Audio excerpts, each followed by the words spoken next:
गुरु महाराज जी के श्री चरणों में कोटि कोटि प्रणाम। एक बार एक साधक महाराज जी से प्रश्न करता है।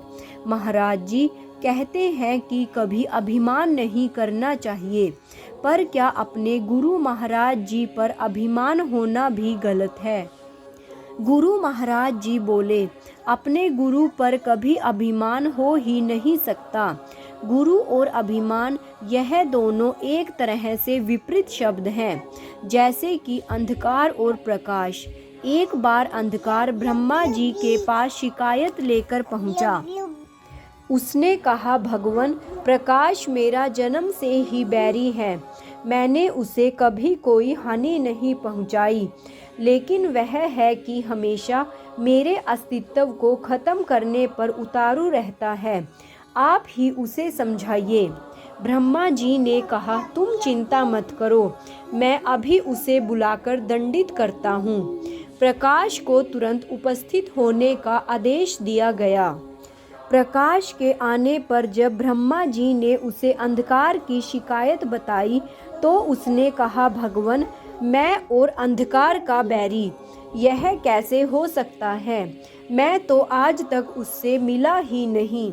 ब्रह्मा जी ने कहा, अभी तुम दोनों का आमना सामना करा देते हैं। अंधकार को बुलाया गया पर वह आया ही नहीं, या यूं कहे कि आ ही नहीं पाया। ठीक ऐसे ही गुरुदेव के होते अभिमान आ ही नहीं सकता। इसलिए पूर्ण गुरु को पाकर आप उन पर अभिमान नहीं बल्कि स्वाभिमानी हो जाएंगे। प्रश्न, महाराज जी, मोक्ष श्रेष्ठ है या भक्त आत्मा बनकर अनेकानेक जन्मों तक गुरु चरणों की सेवा? गुरु महाराज जी बोले, यह तो आप पर निर्भर करता है। यदि आप मोक्ष अभिलाषी हैं तो आपके लिए मोक्ष श्रेष्ठ है, पर यदि आपकी प्रीति गुरुदेव से है तो उनकी सेवा से बढ़कर आपके लिए और क्या हो सकता है? मोक्ष प्राप्त कर लेना या गुरु सेवा का अवसर पाना, दोनों में अंतर ऐसा है जैसे कि चीनी बन जाना या चीनी के स्वाद का आनंद उठाना। मोक्ष अर्थात जन्म मरण के आवागमन से मुक्ति, ईश्वर से मिलन, प्रभु के निराकार रूप से एकाकार यानी स्वयं ईश्वर के रूप को जानना। वही दिव्यता जब साकार रूप में गुरु बनकर धराधाम पर उतरती है तो उनके सानिध्य का उनसे शपथ होती। संपन्न का उनके चरणों की सेवा का आनंद लेना चीनी के स्वाद का आनंद लेने जैसा है। अब आप स्वयं ही निर्णय लीजिए कि आप मोक्ष की उपाधि चाहते हैं या साकार का सानिध्य।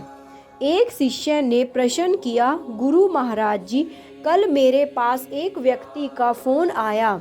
वह बेहद रो रहा था और बस एक ही बात कह रहा था, मैंने अज्ञानता में गुरु महाराज जी का बहुत अपमान किया, उन्हें अपशब्द कहे, पर अब मैं जान चुका हूँ कि वे परम शक्ति हैं, इस समय के पूर्ण सद्गुरु हैं। तो मुझे यह चिंता सता रही है कि कहीं वे मुझे मेरे अपराधों के लिए दंडित तो नहीं करेंगे, कहीं मुझसे बदला तो नहीं लेंगे।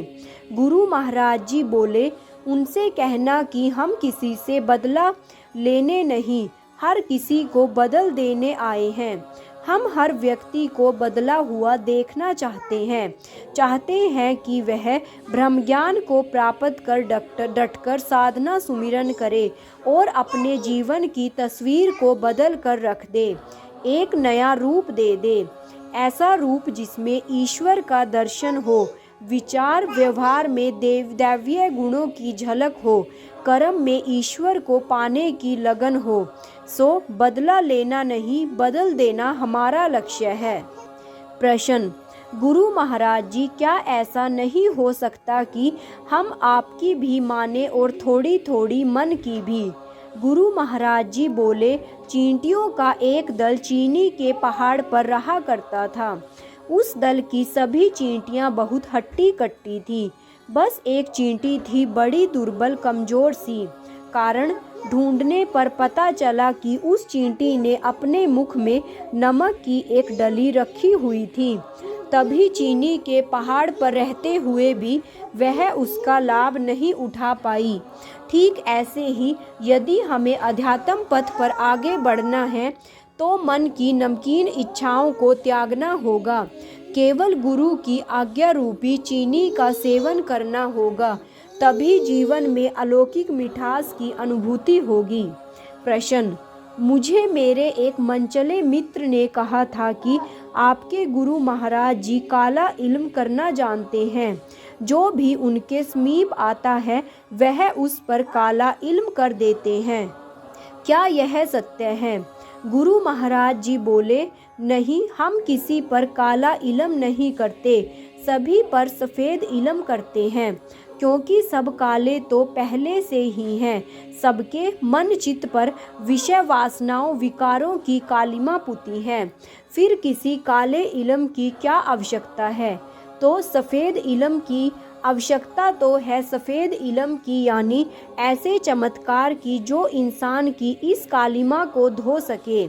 इसलिए हम ब्रह्म ज्ञान देकर उसके काले कर्म संस्कारों को धो देते हैं, उसे निर्मल बना देते हैं।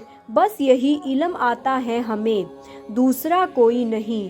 प्रश्न: महाराज जी, अक्सर आप अपने प्रवचनों में कहते हैं तुम सबको इसी जन्म में अपनी मंजिल को पाना है, बहुत कुछ कर दिखाना है, अगले जन्म की आशा में नहीं बैठना।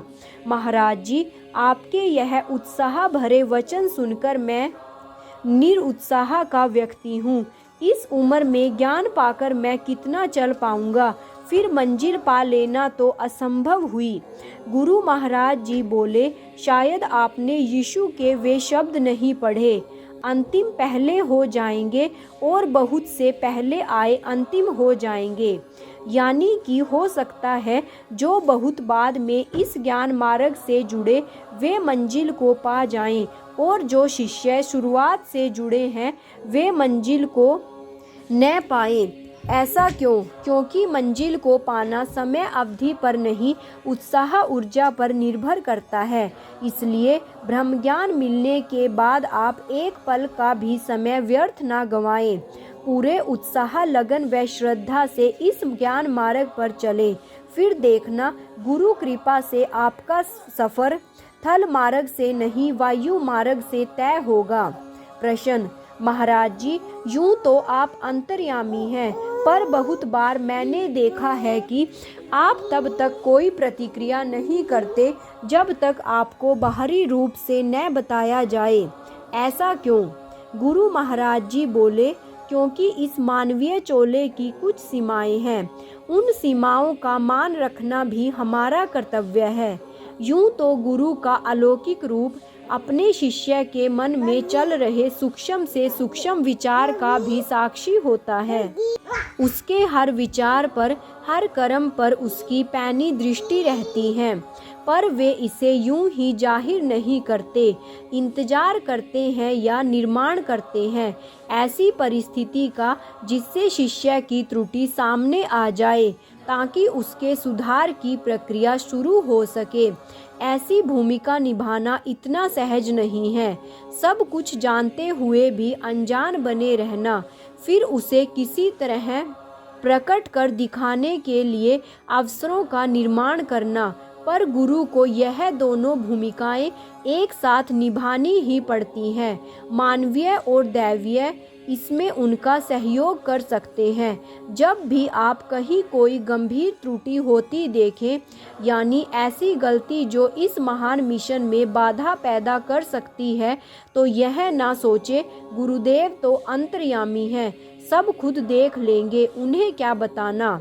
आपका यह दायित्व है कि गुरु को या उनके प्रचारक शिष्यों को सब बताएं। आध्यात्मिक मार्ग में आप गैर जिम्मेदार नहीं हो सकते। यदि आप ऐसा करते हैं तो इस गलती में भागीदारी बनते हैं।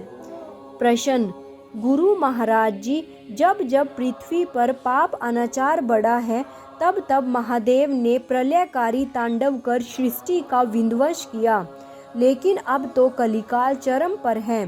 फिर आप आशुतोष तांडव कर इसका अंत क्यों नहीं करते? उत्तर स्वरूप श्री आशुतोष महाराज जी बोले, क्योंकि हम विध्वंस में नहीं सृजन में विश्वास रखते हैं। हम कभी भी बाहरी तौर पर विध्वंस नहीं किया करते, और यदि करते भी हैं तो अदृश्य रूप से आंतरिक विध्वंस करते हैं। हम उन्मूलन करते हैं इंसान के भीतर बैठ चुकी नकारात्मकता का, दुष्प्रवृत्तियों का, विकारों का, अज्ञानता का। इनके नष्ट हो जाने पर ही फूटती है कोपले सकारात्मकता की, सद्गुणों की, ज्ञान की, और जन्म होता है नव चेतना का, नवयुग का। धन्यवाद। जय महाराज जी की। जय श्री राम।